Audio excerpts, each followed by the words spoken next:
Y'all, thank you for downloading episode 63 of We Got This with Mark and Hal. Hey guys, there is still time to get tickets to see Mark as Charles Dickens in Discord. Go to arizonatheater.org for more information, okay? And while you're at it, while you're doing stuff on the computer, go to iTunes and give us a nice rating and review so that other people can discover the joy and frustration you experience listening to this show each week. And now, without any further ado, here's episode 63 of We Got This with Mark and Hal. Hello, I'm Hal Lublin. And I'm Mark Gagliardi. Since the dawn of humanity, one issue has gone unsettled. With the fate of the world in the balance, we're here to settle, once and for all. Calling or texting? That's right. Don't worry, everyone. We got this. Podcast should have a theme song. Podcast should not have a theme song. Yes, they should. No, they shouldn't. They sound good. Yeah, but people are just going to skip past it. You know what? You're right. We got this. Hello, everybody. Greetings. This is very exciting. This is our first time recording in the Max Fun studio. And we're off to a great start as we raise our eyes at each other for permission to speak. It's okay. Well, it's all, we're very polite because we have a proper gentleman with us today. We do. The king of the podcasts, Paul F. Tompkins. Hi, it's me. Hi, guys. Hi, buddy. Thank you for having me. Thanks for coming on. Of course. I'm glad it worked out. Paul, of course, was on Philly Adventure Hour. That's true. With us for 10 years. Of course I was. 11 years now, because we're still doing occasional shows. That's true. Is it over? No. Doesn't seem to be. There's a show on Tuesday. Yeah. Yeah. Yeah. The show will not die. Yeah. It's crawling out of the crypt. We'll just keep telling people that It's the over. Rasputin of podcasts. You can try every method you want to kill it. Yes. Also, just to say a little bit more about Paul, he hosts Spontaneous Nation with Paul Tompkins on the Earwolf. True. Well, and you guys have both appeared on that show? Yeah. Yes. And, part of Super Ego, which just ended a 10-year run of regular podcast episodes being That released. is also true. Star of No You Shut Up. Yes. That is very and much star. true. Guys, you've really done your research on me, your friend, Yeah. and your working knowledge of my life. Yeah. I don't know. But all of those things we need to set aside because, Well, we're setting them aside. yeah, set them aside. You know what? We're sending them out of this very fancy booth we are in. All of those bona fides are going away because we need to talk about the topic for today, which I think you are uniquely qualified to deal with, both as a gentleman and as a person who is very knowledgeable in the ways of technology.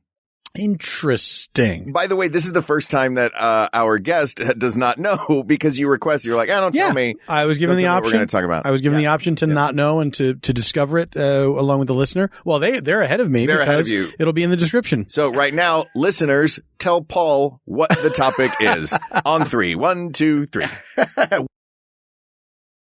Great. So, I didn't catch that. The question was whether calling or texting is better. Oh, What is a better form of communication? oh, you guys, this is like a present to me. May I tell the listener that before we started recording, I asked what the topic was going to be, and Mark said, "Are you sure you want to know?" Because you said you don't want to know, and I said, "No, you're right. Let's just find out in the moment." And then you said, "I hope you will have a strong opinion on this." And I said, has it ever happened that hasn't happened? But that, I guess you're saying that is your fear always, is that there will be a topic where somebody will be like, I'm fine either way. Yeah. It doesn't matter. Yeah. It doesn't matter. This very much matters. Really? This topic. Oh, good. Very much matters. Oh, good. This was submitted by Christian Ong, who actually submitted 2 topics to our Clean Slate episode. And it was Christian Ong or Christian Ang. We still haven't decided, so we'll assume that they submit Future episode. Future episode. How does this person pronounce their name? We'll have you back for that, Paul. Oh, because I have a lot of opinions. Oh, thank goodness. I know what it should be. I don't know what they're using. So we all grew up in a time where cell phones weren't prevalent in our youth. Yes. Like now kids grow up, they're texting all the time. So they really have that option from birth pretty much. Do you remember what year you got your first cell phone? I do.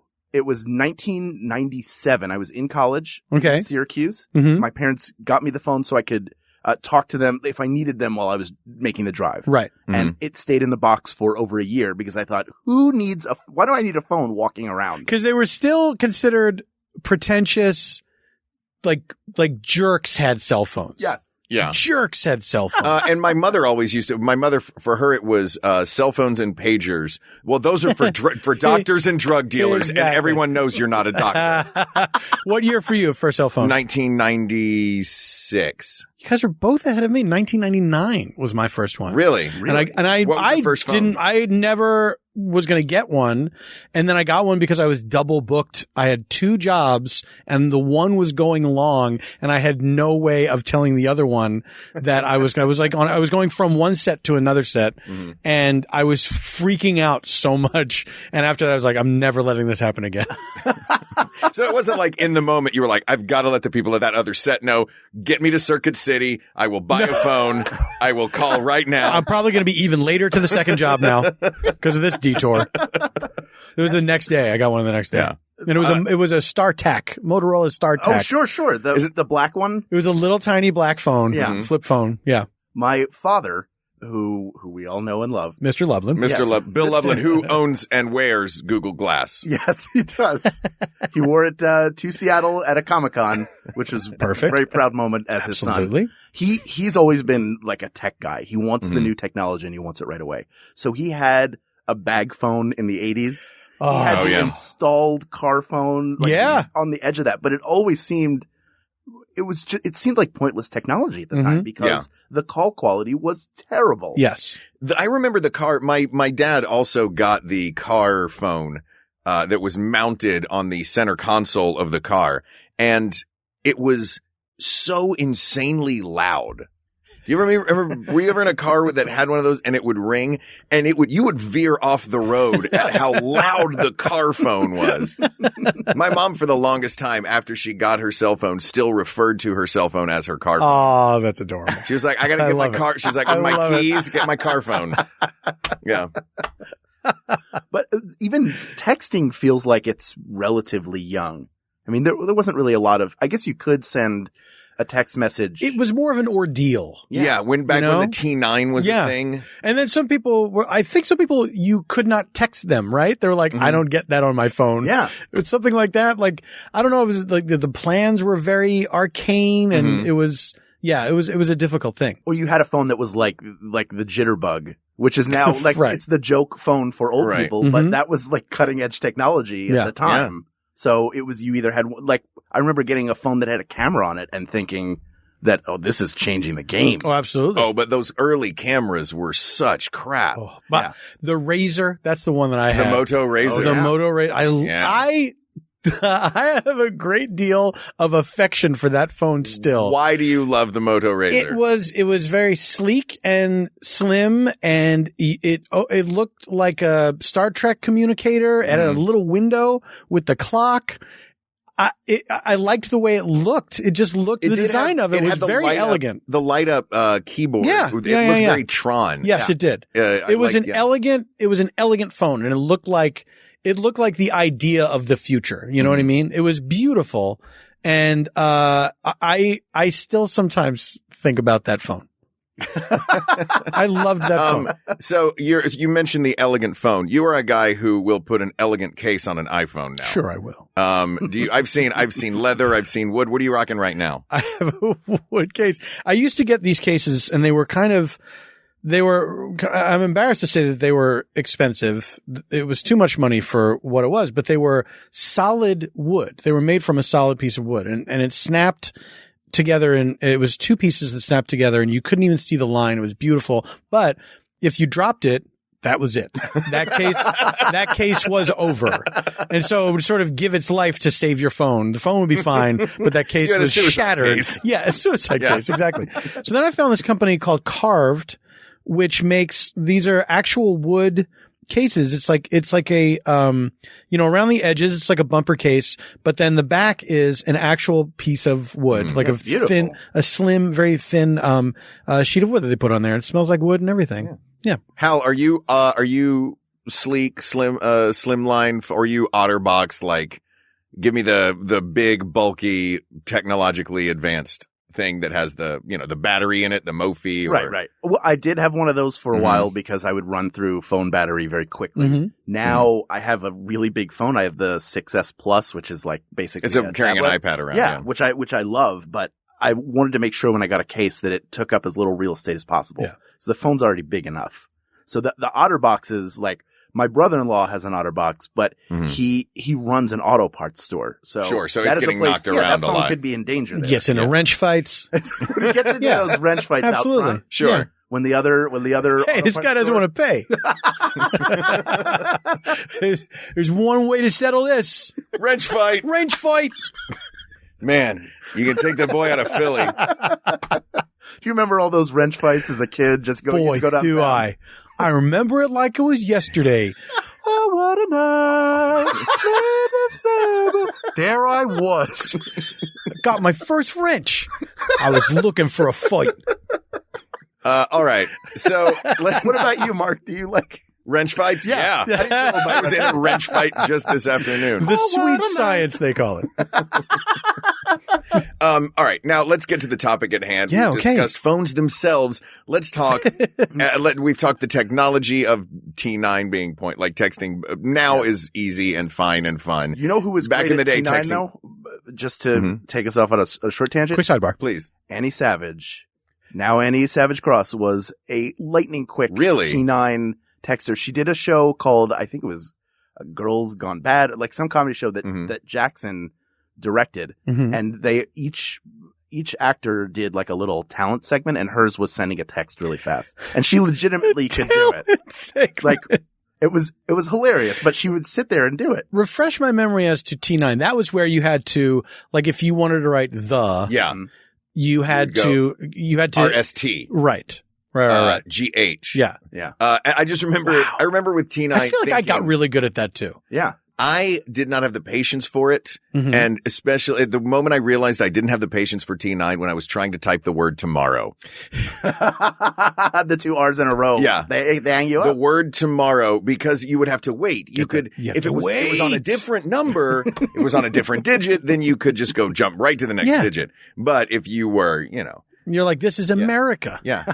What am I waiting for? I don't wait for things. I just went through this with OMO earlier. Exactly. Now I'm, these R's. 2 R's. These R's are giving me the business. Time for a wrench fight. But when texting first came out, I had the same feeling that I did about cell phones, which is this is completely useless because of T9. Like my friend Larry is never getting a message from me. For sure. Neither is Emmy. None of those people are going to get back because for that exact reason. Yeah. For some reason, well, as technology increases and things take less time, if it takes a half of a second for that cursor to move, that is too much. I've got a lot of important stuff to do. Yes, you know that Bibles were handwritten by monks for centuries, right? Yeah, look how that turned out. Yeah, true. Thanks a lot.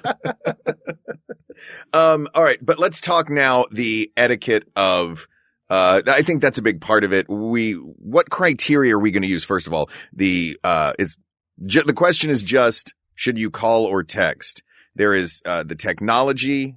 There is the etiquette. There is ease of use, brevity versus connection, human connection. But let me ask you this to start, Paul. You came in hot. And on which side of the aisle are you finding yourself to begin with in this conversation? Text me. Just text me. Really? Yes. Just text me. I feel like this may be a short episode. Maybe not. Okay. We'll see. I think we, even if we all agree, I think we still have a lot to talk about. Yeah. True. And people have no choice but to sit and listen to it. You know what? That's very true. What do you guys want to talk about that isn't this? Wrench fights? Wrench fights. Let's talk about wrench fights. Wrench fight? Now, do you go monkey? Do you go adjustable? Do you go just the great big one from the set? I take 2 crescent wrenches, I tie them together and swing them around like nunchucks. I like getting those little wrenches and making a chain out of them. Oh. And I'll throw like a bolo. You ever make a rake glove out of Allen wrenches? Of course I have. That's what I want. Just a giant glove. Allen wrench. A rake glove out of Allen wrenches. Is that where you just put an Allen wrench between each finger? No, it's like you hot glue Allen wrenches onto the fingers of a glove, and it's like you're Freddy Krueger, but you're trying to help. That is the crummiest Freddy Krueger costume on Halloween to see that kid. Until you need to put together an IKEA chair. Sure. IKEA. That's a place. IKEA. Jeez. I agree with your initial assessment, Paul. Mm-hmm. The texting. I feel like as somebody who's sending communication, texting is, I can send a text and then it's sort of let out there to lie. And I'm not going to interrupt you in any way. But there's also the flip side to that is, and this is my own weird thing. Like if I send something out, I don't get a response for a while. I always assume the worst. Like, well, of course, this person's not interested in me. And even worse now. What else is there to assume? You can see the typing action. So you see those 3 dots show up, and then they disappear and you're like, they started to send me something and then they decided, you know what? This guy's not worth it. I kind of love when I think of it as them chickening out. When I see those dots come up and it disappears, I'm like, you coward.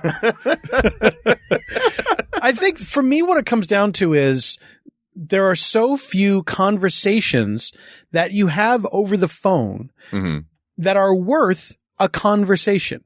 If you're really trying to figure something out and it's like, we have to talk about this, I would rather go out of my way and meet somebody face to face to discuss it than try to do it over a cellular telephone call. Because I feel like when I was a kid, I loved talking on the phone. We had a landline and I would call my buddies, call my girlfriend, whatever, from the landline, talk for hours. So my ear was hot, right? Did you have the extended, extra long, curly, absolutely, hanging on the kitchen phone? Absolutely, yeah. Yeah, so you could walk laps around the room. The best. Yeah. And I would talk for hours and hours. And I think up until the point that cell phones became de rigueur, I would happily talk on a landline forever to somebody, catch up with old friends, people that lived in the same city as I did. We would talk for, like long conversations. But cellular technology, it's like, it's only so good to where it's like, yeah, we can hear each other. So if we have to talk, we can do it. But it's not, the quality is not as good as those landlines were. It's not as clear. People drop out occasionally, not like hang up, but just like, I didn't hear what you said. If there's any noise in the background, forget about it. Right. It's such a frustrating experience. And I've had a nightmare for me. This has happened to me on several occasions where I have to do for work or something, I have to do a conference call from a cell phone where I am talking to like 5 people all crowded around a speakerphone system. There's absolutely nothing worse on earth. Like the most frustrating thing than somebody's like the jokester making jokes. And it's like, what did you say? It's like, nah, nothing. I was just kidding.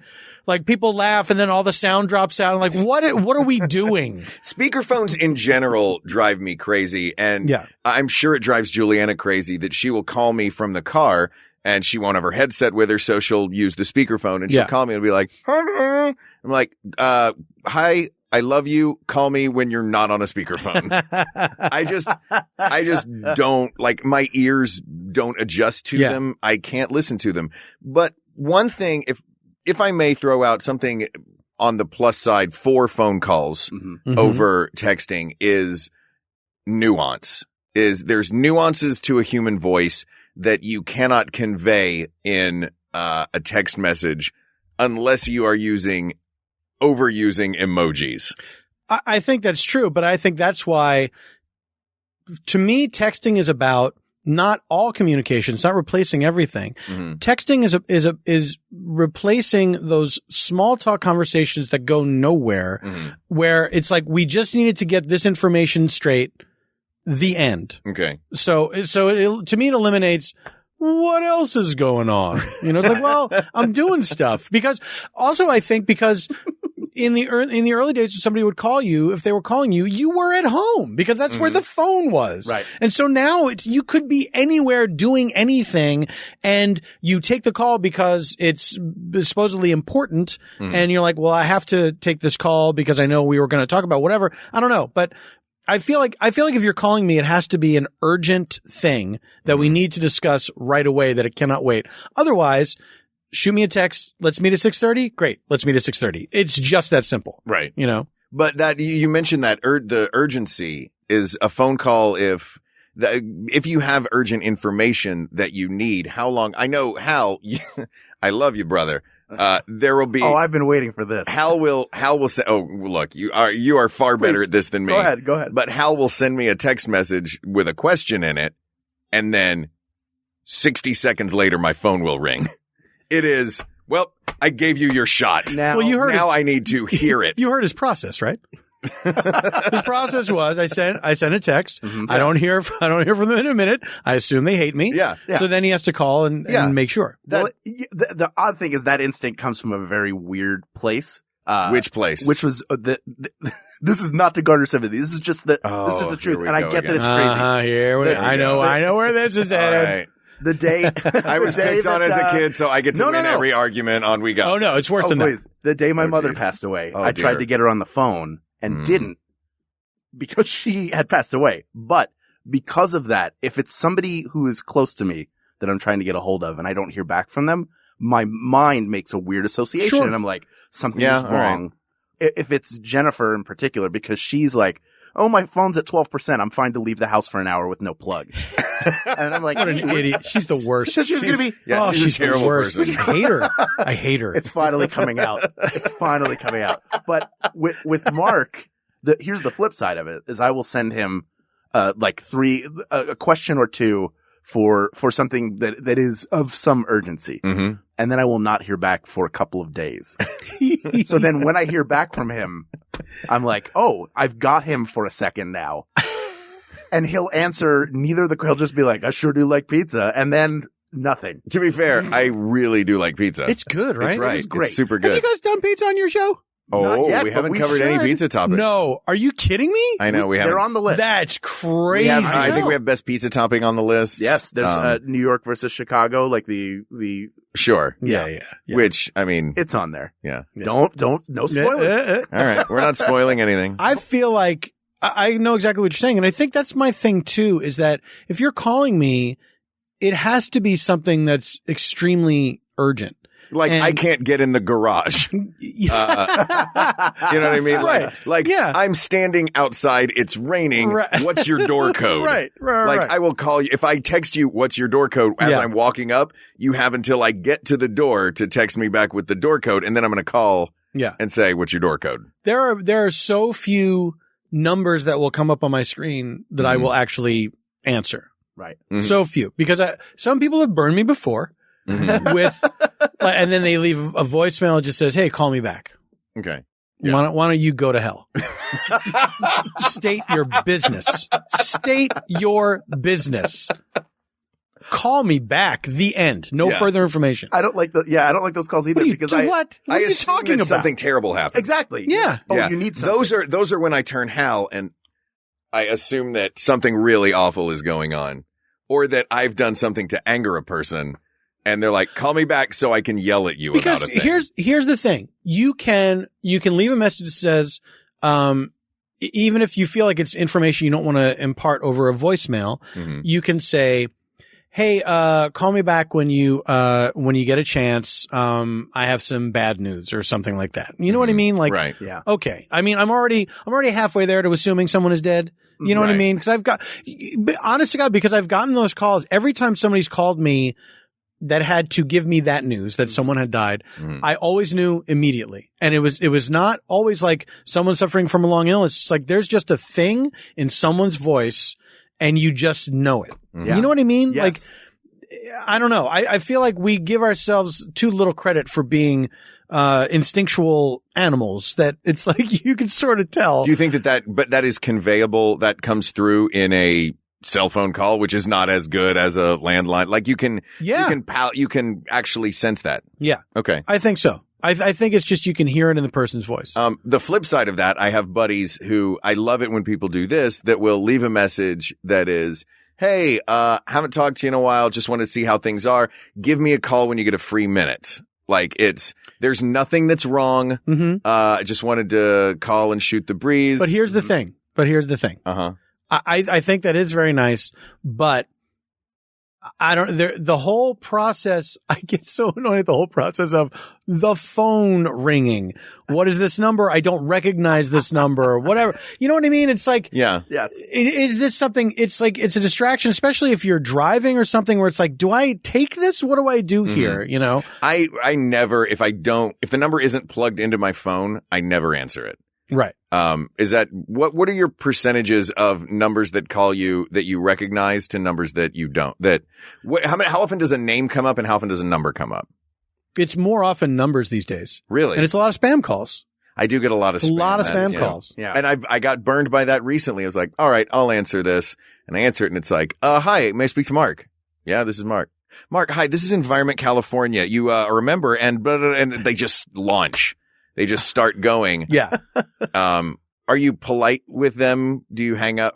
I'm polite because I did telemarketing for a while. Yeah. I am polite, but I'm fast. Absolutely. I'm like, I'm so sorry. Oh, I have to absolutely. go. Good luck to you. Yeah. I really appreciate what you're doing and have a nice day. Click. Absolutely. Yeah. There is absolutely, when people would do that to me, I was like, fine. Hardly anyone ever did that to me. Really? People would either, they would hang up or I did this thing where we had to do surveys. And so sometimes they would let me get like 3/4 of the way through the survey and then they'd hang up. And it's like, why did you let me go this far? Yeah. But people would be so rude and so mean. Really? And it's when I see a thing, you know, online, you know, there'll be like on Twitter or on Facebook or whatever, like, here's a great way to stick it to telemarketers. And it's like, they're not the ones. They're not the ones. It's like, here's how you can, you know, screw with these people for a long time and, you know, whatever. Like, no, this is not their idea. They're just trying to pay rent. Yeah. This is just a job. This is not anybody's passion. Yeah. They're not excited about it. Yeah. Here's one thing when I get names, it's invariably at a time that's not convenient to speak, which I hate. Invariably. Invariably. I find myself in the situation. It's just like, there are people I want to talk to, but I'm out or, you know, Jennifer and I are doing something together. Like, it's just not a good time. But here's the flip side for me. I've tried to do this like birthdays as a very specific example. I used to send maybe an email. Facebook is the most impersonal way. Because your computer told you to do at least it. recognize It's like, your birthday. hey, it's Hal's birthday today. Yeah. Well, I guess I'll go over there. Yeah. Take 9 seconds to just send a, hey, buddy. Yeah. But I try to make a concered effort when it's somebody's birthday, especially someone who I consider a friend, to send them a text message that says, I do that too. Yeah, that's personalized message. And I hope it's nice, but there is a part of me that I like receiving call. When it's my birthday, I'm happy to receive a call from someone because I know it's going to be brief. They're calling to say happy birthday. Hope you're doing well. What are you doing to celebrate? Is it going to be brief though? Do you know that for a fact? Do you have a lot of friends who are basically cornering you while you're on the phone? I don't think anymore. I feel like I have in a way trained the people that I know. You're not going to get me on the phone. Do you just have a business card that says Paul F. Tompkins? I can't be bothered. When I first moved to LA. Oh God. I had business cards printed up at the Rexall drugstore. There was like a machine. You could print up business cards to have whatever. You could make it say whatever you want. And so I had all my information and next to my phone number said, please do not call. And my dear friend, Jen Kirkman, a very funny comedian, when we first became friends, I gave her one of these cards and I said, let's hang out, you know, call me. This is before cell phones. And she said she honestly did not know what to do. It's like it said, please do not call, and just period. It was very plain. So she didn't know if she should call me or not. She eventually called me. Well, that's good. And now you guys are friends. Yeah. Let's talk. I'm sorry. Go ahead. I just want to add, just while we're on this, do you feel like if somebody makes a call, they're in some inner circle, but do you have friends that you are close with and you still prefer that they text? Or do you have a group of people? Because I always feel like, I have another example for this. When it was Paget's birthday, I texted her and we had a conversation. I'm like, I feel like Padgett is someone I should talk to and see sometime. But my instinct for that is to see, hey, are you free? Maybe the four of us can go get dinner or something. But I felt like it would be an imposition, like for all the time we've known each other, like, oh, we're maybe not close enough that I should be calling. Yeah, because I don't know. I think for me, it comes down to it's either texting for informational purposes or let's see each other. Which is informational purposes. Yeah. It's that, do you want to do this? Give me the information of yes or no. Absolutely. Then let's trade the information of are you when. free anytime next week? Yeah. Exactly. I just did that with Padgett. Yeah. We just did it. What? It's, you guys, it's art a system. imitates life. It's a great system. It can be done. All right. Let's talk. We've talked a lot about phone calls and apparently how much we all hate them. Let's talk about text messaging, because I have two questions. That text messaging, a phone call is something that happens more publicly. It is, you are on the phone, the world can hear you. That's another reason. It's like embarrassing. Yeah. It's embarrassing. Taking a phone call is embarrassing, especially living in New York, because I'm frequently on a bus or a train or in a, or a restaurant, somewhere that there's always the public around. Because a text message is such a personal thing. It's just you and the screen that lives in your pocket. And it's this relationship that no one else sees. And I don't really see how other people deal with text messaging anyone else. Like in real life, you can watch people interact with one another in life and on the phone, but I never see how anyone else interacts on text messages. So I only know my system. Right.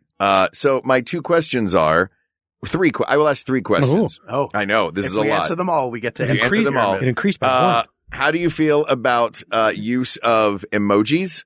Do you keep your text threads permanently, or do you delete them with frequency? And how many group texts do you have running at a given time? Like ongoing group texts. So let's start with the first one. Let's talk about emojis.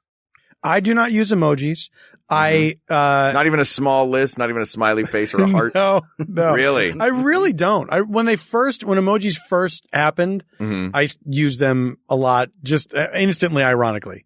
You know what I mean? Like, and a plane. Yeah. But then, I don't mind when other people use them, and I am often entertained by certain people's use of emojis, but I am never moved to use one. Okay. How? Yeah, I use them more recently than I did probably when they started. I was late to the Sure, it was tough to get party. a T9 emoji. I was You really had to tap that 4 for a long time before you got to the green heart. Mark, I'm very busy. I've got a full calendar. I can't sit there and wait 1 second for a smiley face to show up. No, I like to use them. I think they're fine. I don't think I overly use them. And when I do, it's usually as like a joke. It's somewhat ironically. I mean, I would never use them to convey serious. It wouldn't be like, grandpa died frowny face, which is something I think that there's a generational cutoff where that might be something you would send out, because that's grandpa died and a frowny face. Well, there's something like that. So he didn't die happy. He was miserable. He was very sad. And then you also have to use you have to use the emojis that describe exactly what happened. Yeah, right. Yeah. Water skier, ambulance, running. Yeah. By the way, skull. May all of us die water skiing. Yeah, that's the way to go. It's the most peaceful way. Yeah. You don't feel anything. No. All right. What was your second question? Okay. With the second, Wait, what about you with emojis? Oh yeah. Well, the reason I ask is I use them way too much. And I think to myself, nobody sends me emojis as much as there's fewer incoming I'm than outgoing. getting so little back. And I'm putting so much out of the world. You guys, I'm going through and I'm really being specific about what I'm picking. Like, there is a Statue of Liberty one in there. People be like, hey, are you in LA or New York right now? I'll be like, I'm going to go through and find this Statue of Liberty one so they know. Can I tell you that Statue of Liberty one? Why isn't it the full statue? It's just her face. Yeah. I don't like it. No. I would much rather see the full statue. It's too tiny though. You've only got enough. You don't have much. Come on. You can make out the dancing lady. You can't make out Lady Liberty. Yeah, they put like a full turkey with plumage Yeah. and different colors. But Do you know what also, too much? here's what I love about emojis. If you use your phones, I'm sure this is the same for whatever style of phone, whatever system phone you like, the speak function to get the phone to say out loud what the emoji is fantastic. Delightful. What have you, I have my phone set to an Irish accent. It's this Irish lady. sure. And so it'll be like frowning face, frowning face, frowning face. Fair colored skin, thumbs up.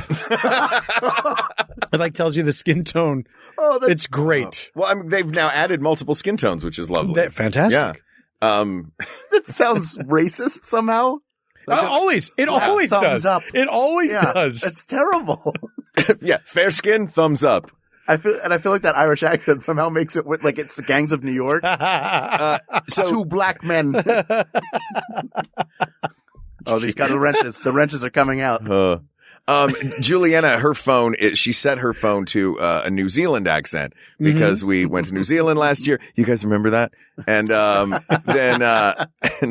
and she liked it and thought it was fun to set it to a Kiwi accent. And we were driving one day. She asked for directions to the nearest Starbucks. We'll say it was something like this. That's, for example, I'll use that. She's like, Siri, give me directions to the nearest Starbucks. I don't understand.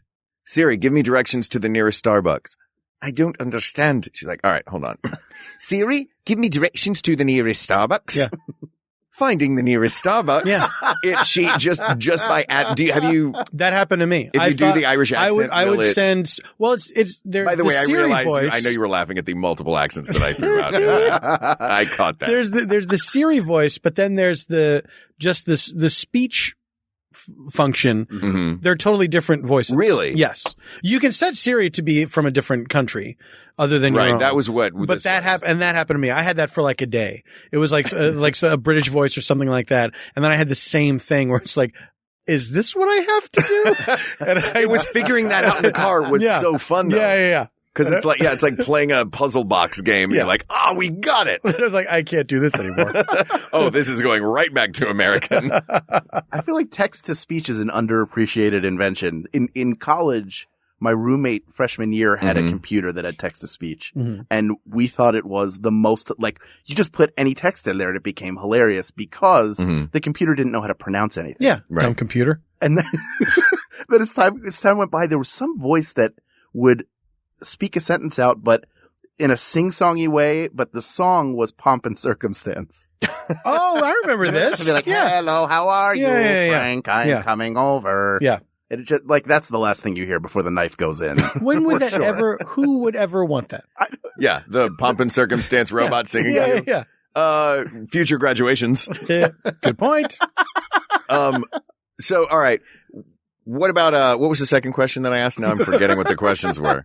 Emojis. Emojis. Do you save the Oh yeah. text threads? Do you save your text threads? I do now. I didn't used to. And then, my friend Martin, showed me, like we were talking about some conversation we had a long time ago, and he said, hold on, I'll find it. And he looked it up, and I was like, oh, it never occurred to me to save them.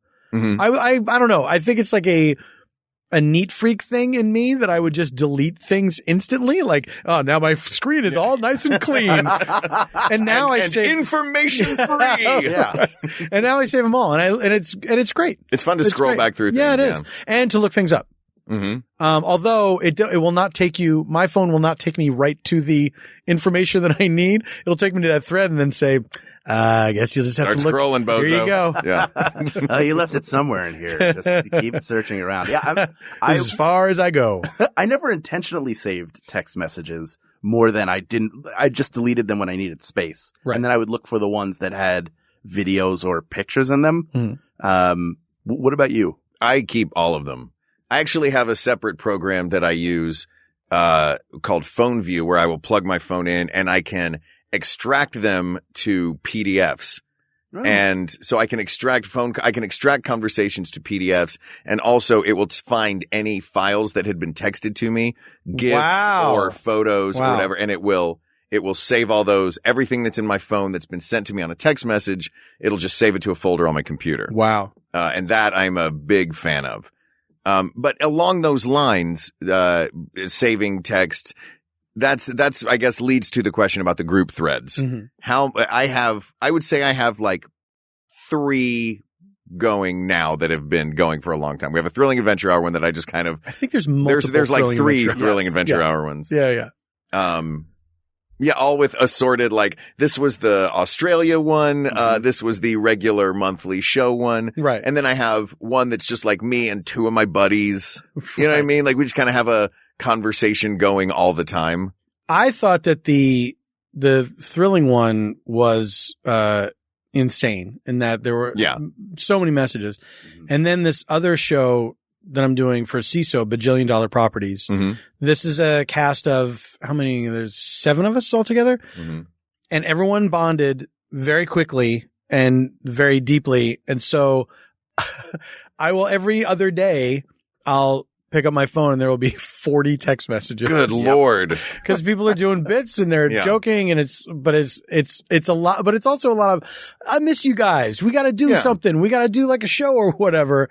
It's pretty adorable. Yeah. It never bothers me. I know some people are like, I will mute this conversation. Don't need all these notifications.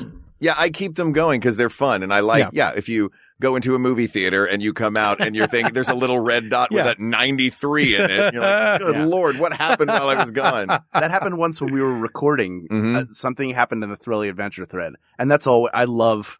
That to me, we don't get to all spend time together on a monthly basis anymore. But that is as close as we get to having that sort of backstage feeling where we're all talking. At least we get to goof around together for a little while. Yeah. And it always happens on somebody's birthday.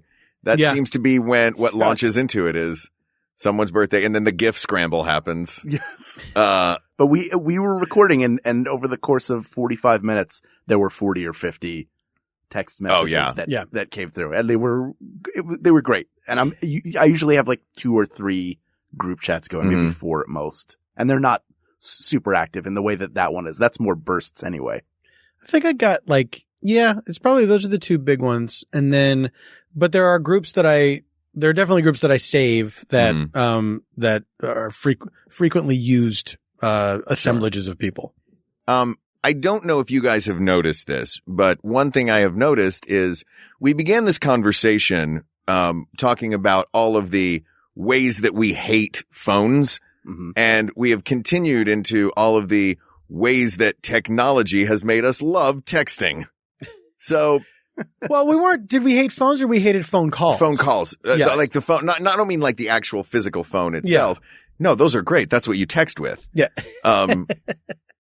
But just by the way, I would just like to point out that the nature of the way this has progressed seems to be pointing us in a direction for a victor of this episode. That's fair, but let's talk about a drawback for 1 second. DBs? Yeah, let's do it. Let's get into the DBs. Dig in. Yeah. DI to the DBs? DI to the DBs. Okay. That classic catchphrase that we all know so well.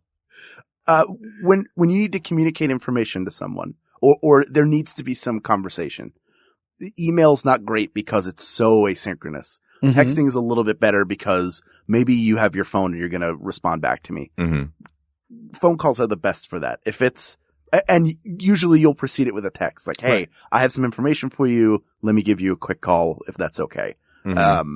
So in that way, texting is important, but it's frustrating to try to have a conversation with someone when they're responding and you sent something, you're like, oh, I forgot there's another sentence or another piece of that. And then their response comes in and it becomes like out of loop. True. But here's the thing. It also depends on the person. It depends on what their habits are, because like Eben Schletter, who is my longtime accompanist and collaborator, we've known each other for decades, right? Yeah. I know that the best way to get a hold of him is to call him. I can email him, I can text him, and he'll get back to me. Like, email could take a long time. Text, the time is a little narrower, but I know if I call him, he'll pick up right away. He'll be at his studio working, he'll pick up right away. But other people, it's like I might call and might just go out into the void, you know, and who knows when I'll hear from that person again. I don't know if they got the message. I don't know, whatever, you know, and I feel that there's no perfect way. Like if you text me, chances are I'll text you right back, you know, but if you call me, it might take longer because it's like if I'm driving, I see the phone rings, I can't answer that right now. I'll call that person back. And then it's like other things happen. You know what I mean? Right. And so I'm not looking at that thing anymore that tells me, like I'll listen to the voicemail.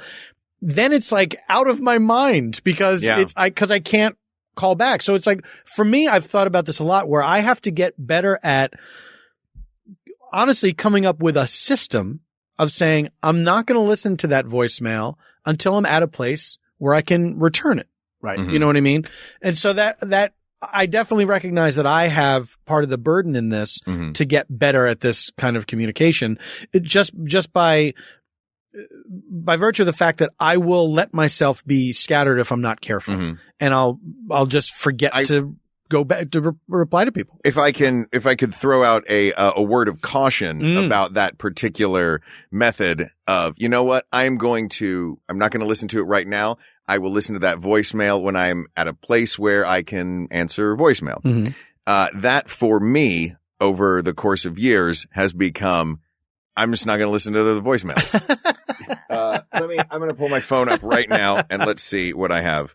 I currently have 27 new voicemails. Oh, what a nightmare. Lots of blue dots. What a nightmare. Yeah.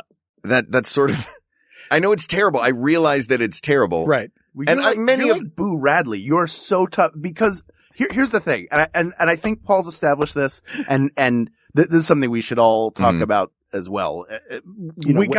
We should talk about this. Oh God. Everybody huddle up. Take a knee. No, you have to have some way for people to get a hold of you. Right. That you know is tried and true. Absolutely. I know for Paul, if I text you or email you, I'm going to get a response back in a reasonable amount of time. Yeah. And it makes sense that texting is more immediate than email. And there may be somebody else like Eben where a phone call is how to get a hold of them. Yeah. But there needs to be a way to get information across. And that's for me, it's texting. It is. Yeah. Texting is better.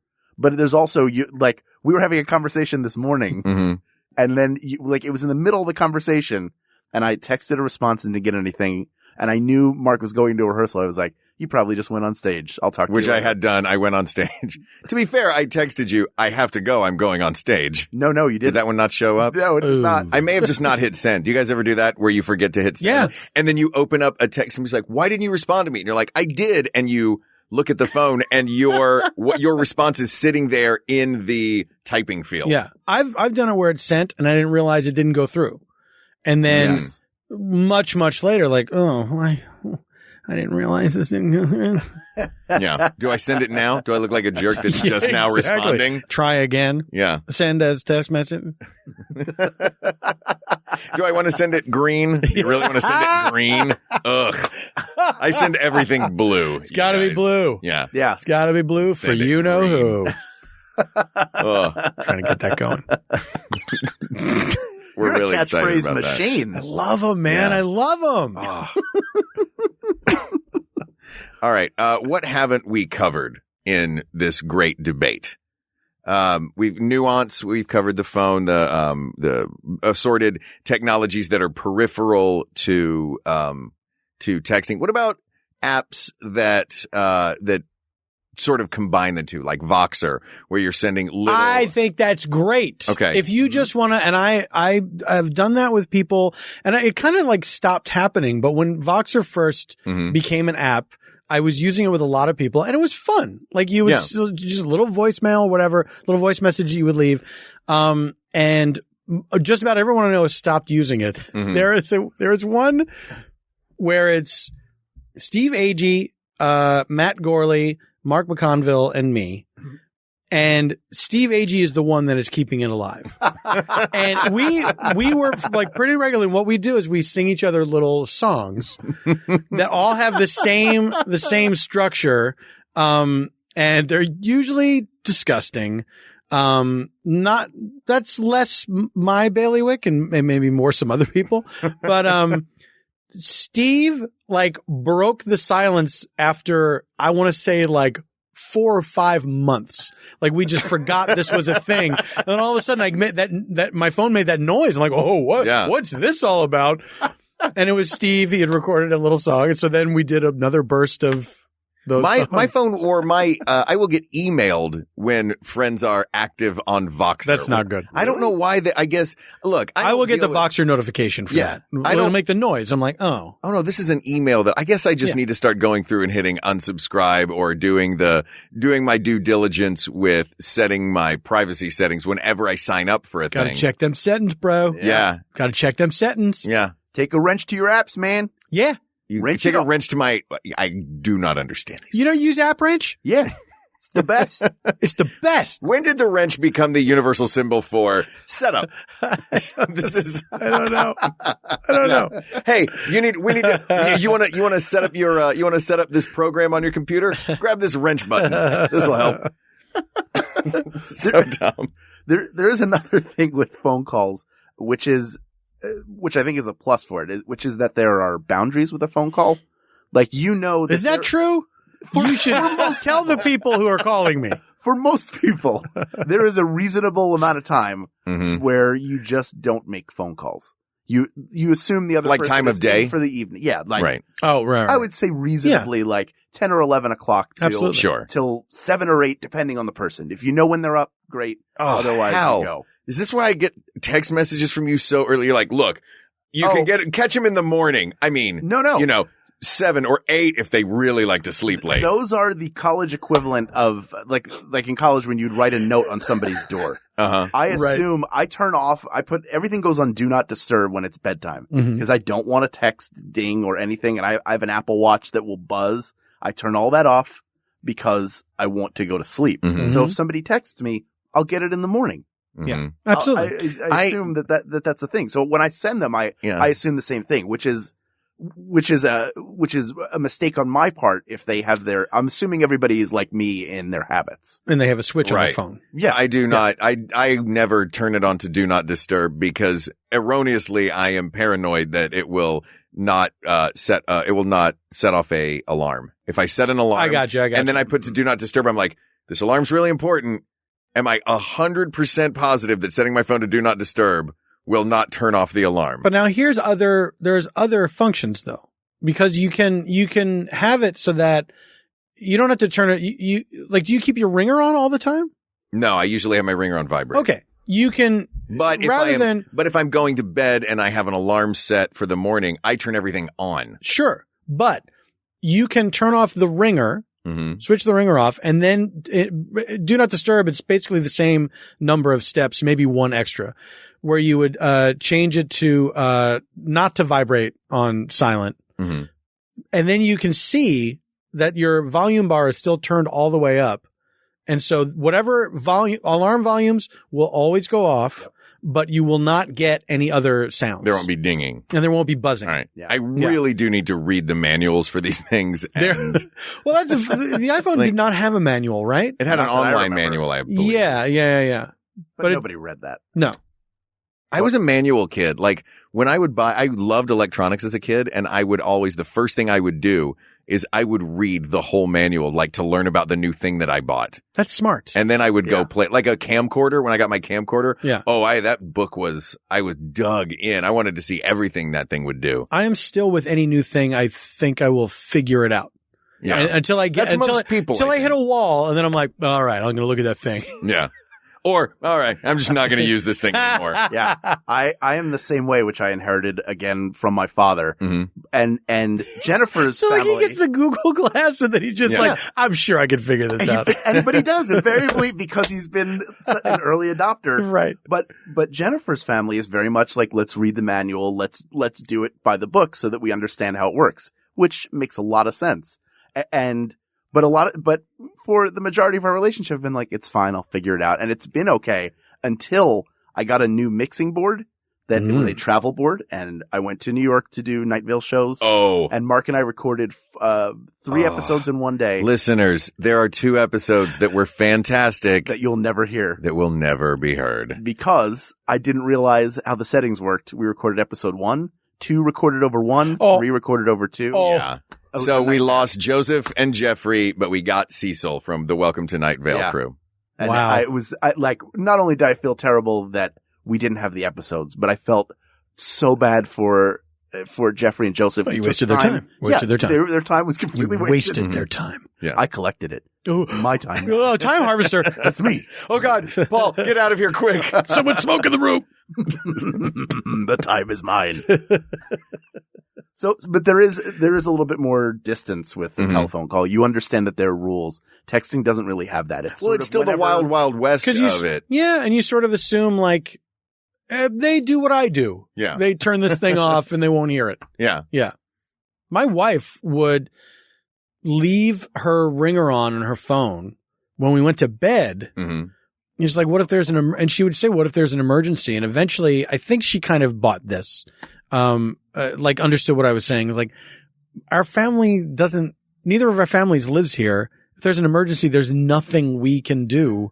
You know what I mean? Like they're on the other side of the country, you know? And if it's our friends I think it's very unlikely that we would be the go-to person, for whatever. So it's like, you got to just kind of like be okay because there's a million different noises that your phone can make throughout the night. She's a heavy sleeper. I'm a light sleeper. Oh. So it's like, you just turn that switch off. Just turn it off. I beg of you. Yeah. That's only polite. So are there any other criteria we need to cover before we make I think that we've let me add. Sorry. What about there is one benefit to the telephone over text messaging is when you're driving a car. Yes, absolutely. It is difficult I've tried doing the dictation where you just tap the little microphone. Can I tell you something? What? I'm real good at that. Are you really? Yeah. What's the secret? You have a crystal clear voice. You have to speak like this. You have to say everything loudly and slowly. Uh-huh.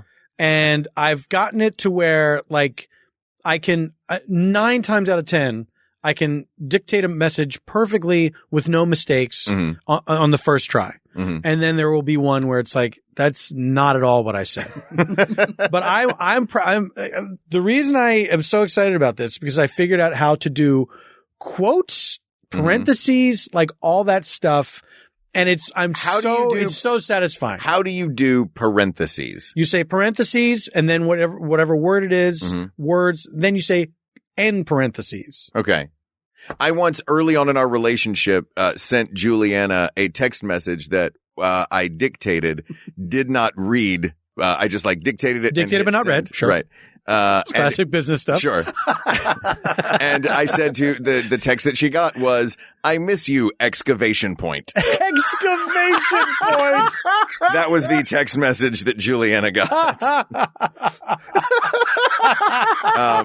So I would love to get as good as you are. You're so married to your job as an archaeologist. Oh, I know. Your relationship suffers. I miss you, excavation point. Oops, wrong window. Yeah, I meant to send that to this dirt.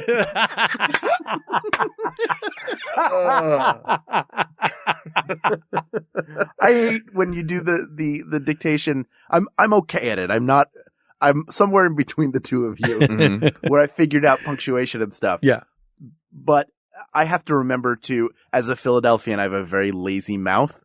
So the words tend to slur. I don't know. As a Philadelphian, I think you got a pretty active mouth. But I'll speak in what I think is a crystal clear tone, and there will be one word off, and you can't go back and fix that one word. No, you might as well have typed it. You let that word go. So it's exhausting. Yeah. Like you have to say, is this figure outable? Yes, it is. Send.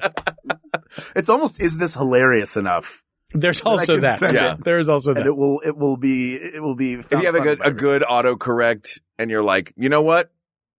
I'm sending the autocorrected version. Yeah.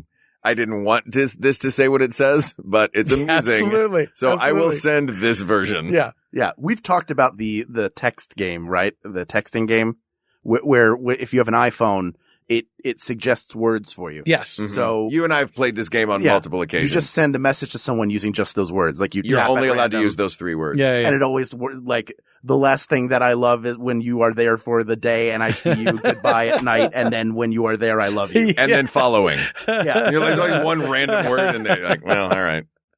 It's a harrowing look into your life. Like, these are the words. Boy, I use the word following a lot. What does that say? Yeah. Harrowing look into your life. Yeah. And then you look wait, at it didn't even occur to me that it was based on the word you use the ones most. you use. Yes. Yeah. There are, have you noticed words in your phone auto correcting to things that you type a lot? Yeah. And yeah, I realized that if I type, I'm not going to swear on the show, but I was like, wow, I must say this a lot because I typed the word mother and it autocorrected to an extended version of that word. Wow. That ended with an N and an apostrophe. I still can't get my phone to, it still is trying to sell me on ducking still. And it's like, come on, Stop, man. phone. Just stop. Come on. Learn this and accept it. The person, I'm not going to get fired. I'm not sending this to someone who I shouldn't be sending it to.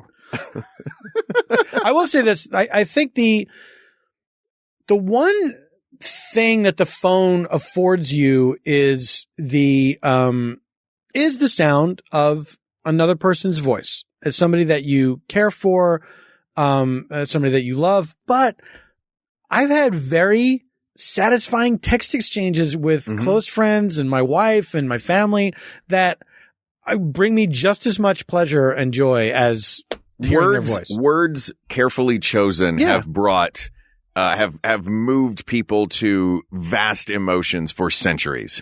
For sure. I also think that texting has gotten easy enough that you can, it's easier for people to put their personality into a text. Yeah. You know, and it doesn't have to be like, what it was like in the days of T9 where it's like there's no way you were going to compose a text as long as you would get now, right? You know, with modern phones. Yeah. And I don't know. I like all those text threads and stuff like that. It's like, it's pretty great. It's fun. Yeah. It is. Are you guys proper grammar in text messaging?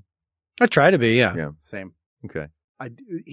There is one piece. Do you mean like as opposed to like shorthand? As opposed to you are and you know, or all lowercase and no punctuation. I like to punctuate. Yeah. But I don't mind it when other people don't. I don't mind it and either. Sometimes it's funny. You know, like sometimes there's a thing that's out there with no punctuation is actually there's something that renders that very humorous. Yeah, absolutely. There's something that renders that very humorous. I was reading a piece in the New Yorker. Paul, how does comedy work? Yeah. It's a gossamer thing. Do you guys find that when somebody is able to effectively communicate their personality via text, that when the punctuation changes, you assume that there is a change in their tone that maybe wasn't intentional. Maybe they just hit double space, but when the exclamation points, which are usually like happy or excited, become a period. Oh, absolutely. You think, like, and I'm very mindful of that too when I'm communicating with someone where it's like, that's going to come off. That's not going to come off well. Yeah. Yeah. I should have put an exclamation mark, an excavation point. An excavation at the end of that. Yeah. Yeah. Yeah. That's just something to bring up, but it's just as easy. Hey, that's, for all those people who say you can't communicate tone in text. There's some tone right there. Yeah. Periods versus excavation points. Sounds good. You know, see you then. Juliana texts with a lot of exclamation points. And then that doesn't surprise me at all. No. And then when I get some with a period on it, I'm like, oh, what's wrong? Like, oh no, if I get, she's in a bad mood. Yeah. I'm assuming she's in a bad mood if I get, that sounds great, period. Mark, yeah. I texted Juliana for the recording that we did earlier, and she started responding back with periods, and I was like, oh, I've upset her. She's really mad at me, and she's too nice. She won't say anything.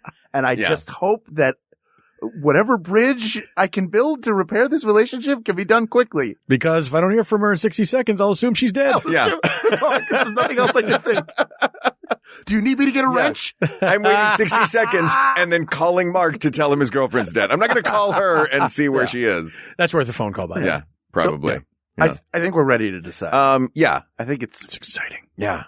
Isn't it? Oh, just to wait. be here for the moment. This is my favorite part of every episode. Hal? Mark, do you want to, do we want to say it out loud? Do we want to do a 1, 2, 3? I feel like we all know what it is. Okay. Do we? We do. Then Hal? let's do it. People of the world, when you pick up your phone to communicate with a friend or a loved one, and you go to press that little phone icon, stop it. You stop it. You send a text message. It's a much better way to communicate. They don't want to hear from you. Grandma she just needs to know that you're okay. So send a text message. She doesn't really need to hear your voice. She's just saying that to be nice to you. So why don't you be nice to her and send her a text message, which is the best way to communicate. Grandma, I'm sorry on behalf of your grandchild that they've done you wrong for so long, and you spent all that time learning how to text with your jitterbug. Which I don't know if it even. I think it just has a fire button. You have to plug it into a fire. Yeah, it has like a picture of a cop and like right. a picture of a family. Yeah. You have to plug it into a Smith Corona to get text messages through. But Grandma, you probably have an iPhone just for texting as well, or an iPod Touch. Who knows? Sure. The point is, for all of you out there who are calling at all hours, for all reasons, stop. Just send a text message. And for the other people, for all you callers, I'm going to take care of you too. Have a way to get in touch with you. If it's texting, great. If it's email, great. Probably it's not going to be phone. That's fair. Unless you're Eben, who has earned the right to be communicated with however he wants. Sure. Because he's a genius. Mm-hmm. And the genius gets an exception. But we are all just mortal men and women who text, asked, and answered. Done. Big thanks to our guest. Yes. Paul F. Tompkins. My pleasure. Gentlemen, thank you for having me on your show. It was a long time coming. We're glad we could finally get you.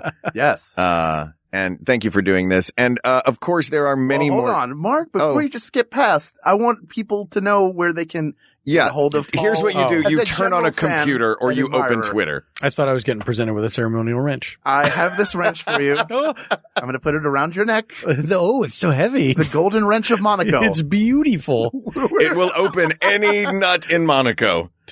It's a skeleton wrench. Just head to 5 Points where Skeleton wrench. Copman and Ron Hurst meet. That's right, in the Great Northeast. Do you remember? I'm sorry. Oh I God, was you guys talking- going, we did so well with you guys not going full Philly. No, somebody made a joke to me recently where they said Custard's Last Stand as a pun. Mm-hmm. But that was an actual custard stand at 5 Points in Northeast. Do you Was it remember? really? No.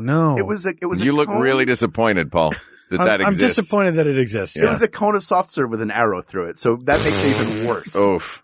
But all of Some this, thick soft serve. Yeah. The arrow didn't go all the way through. Yeah, it didn't shoot straight through that. That sounds good. don't you want that soft serve? Sure I It's do. not going to just melt all over your hand. You'll have time to eat it. All of this to say, Paul, will you please tell everybody where they can follow you and all of your many projects they should be listening to? Absolutely. You can, I'm, PF Tompkins on Twitter and on Instagram. PaulFTompkins.com is my Tumblr. That has all my live dates and things like that. I'm very excited to be going out on tour with Comedy Bang Bang in May. Just about the entire month of May, we'll be out on the road. And check my live dates, and hopefully I'm coming to your city or a city nearest you. And my TV show, No You Shut Up. We're on hiatus right now. We return June 9th with all new episodes. That is on the Fusion Network, but you can catch up on past episodes on YouTube. Go to my YouTube channel. You can go to Fusion's YouTube channel. YouTube. But if you go to my YouTube channel, it's very easy to find, and you'll see a playlist that has every season of the show. All the episodes are online. And on CISO.com, Bajillion Dollar Properties is the name of that. Will you spell other show. CISO.com? SEESO.com. CISO. Yeah, that seemed Was like that pomp and it circumstance? seemed like it was going to be a jingle. And then I ran out of letters to say. But that show, Bajillion Dollar Properties, is very funny. It's a thing that I'm very happy to be a part of. Very cool. Thanks again for coming on. Thanks also to our musicians, Mike Furman and Jonathan Dinerstein, for our award-winning song and score, respectively. While we're at it, thanks to producer Ken Plume, researcher Kate McManus, QA engineer Jen Alba, and graphic designer Uri Kilman. And thank you, of course, to you, our listeners. We are so excited that you give Hal and I an excuse to not only chat with each other for an hour a week, but to bring our buddies in to chat with us as well. Do you want to be a cool kid like Christian and get topics to us that you want to hear us discuss with people? Possibly Paul again. He might come back. We never know. He's very busy. We'll text him. If there's someone who has an ambiguous last name where we don't know what the pronunciation is, I'll be back in a heartbeat. You can get a hold of us on Facebook at facebook.com/We Got This Podcast or email us at WeGotThisPodcast@gmail.com. Don't put a backslash in there, guys. Don't do it. You will wind up in a hell of the deep web that you never dreamed was possible.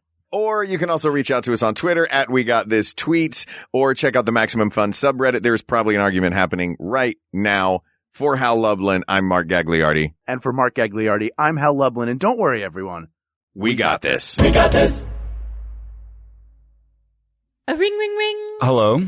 Hello, Ross. Oh, yes, who is this? Hey, Ross, it's Planet Earth. Oh, hi, Planet Earth. I was calling because I was thinking about going to the Church of the Seven Sisters, but Ross, they're kind of kooky. You gonna go?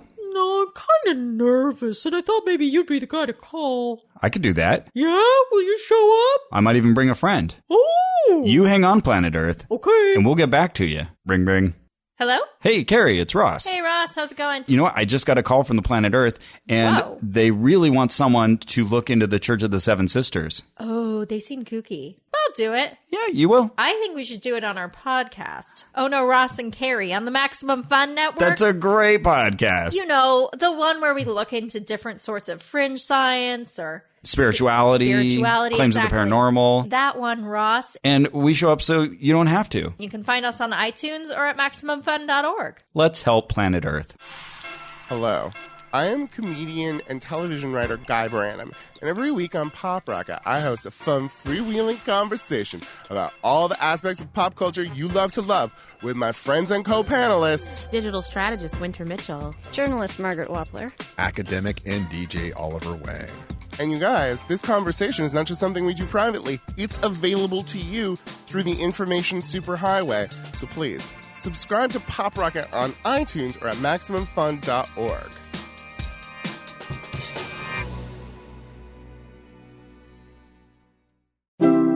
MaximumFun.org.